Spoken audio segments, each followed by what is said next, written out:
ഞായറാഴ്ച സമാപിക്കും. കേരള വ്യാപാരി വ്യവസായി ഏകോപന സമിതിയും DTPCയും ഡ്രീംസ് എന്റർടൈൻമെന്റ്സും ചേർന്നാണ് വയനാട് ഫെസ്റ്റിന്റെ ഭാഗമായി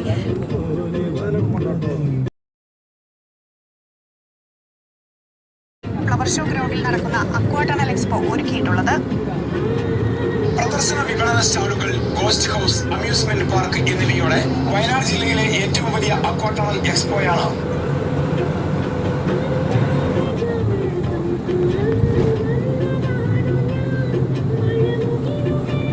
കൽപ്പറ്റ ബൈപ്പാസ് റോഡിൽ ഫ്ലവർ ഷോ ഗ്രൗണ്ടിൽ ഒരുക്കിയിട്ടുള്ളത്. 500 അടി നീളമുള്ള അക്വാടണലിൽ ലക്ഷക്കണക്കിന് മത്സ്യങ്ങൾ ജനങ്ങളെ ആകർഷിക്കുകയാണ്. വയനാട്ടിൽ ആദ്യമായി എത്തിയ മത്സ്യകന്യകകളാണ് എക്സ്പോയുടെ പ്രധാന ആകർഷണം. ഇതിനോടകം 10,000-കണക്കിന് ആളുകളാണ് അക്വാടണൽ എക്സ്പോ സന്ദർശിച്ചത്.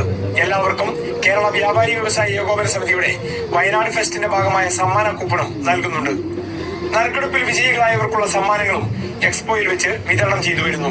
4-നാണ് നമ്മൾ അവസാന ഡേറ്റ് ആയിട്ട് തീരുമാനിച്ചിട്ടുള്ളത്. മെയ് 4 നമ്മൾ ഈ വയനാടിനോട് വിട പറയുകയാണ്. അപ്പോൾ മാർച്ച് 28-ന് ഉദ്ഘാടനം ചെയ്യപ്പെട്ട നമ്മളെ ഈ വയനാട് ഫെസ്റ്റ് അക്വാടണൽ എക്സ്പോ വളരെ വലിയ രീതിയിലാണ് വയനാട്ടുകാരും വയനാട് കാണാനെത്തിയവരും ഏറ്റെടുത്തത്. അപ്പോൾ ഈ അവസരത്തിൽ ഞങ്ങൾ വയനാടിനോട് ഞങ്ങളുടെ ഹൃദയം നിറഞ്ഞ നന്ദി കൂടെ ഈ അവസരത്തിൽ ഞങ്ങൾ രേഖപ്പെടുത്തി. വേനൽ അവധി ആഘോഷിക്കാൻ വയനാട്ടിലെത്തിയ വിനോദസഞ്ചാരികളെ അടക്കം അക്വാടണൽ എക്സ്പോ ഏറെ ആകർഷിച്ചിരുന്നു. ഞായറാഴ്ചയാണ് എക്സ്പോ സമാപിക്കുക.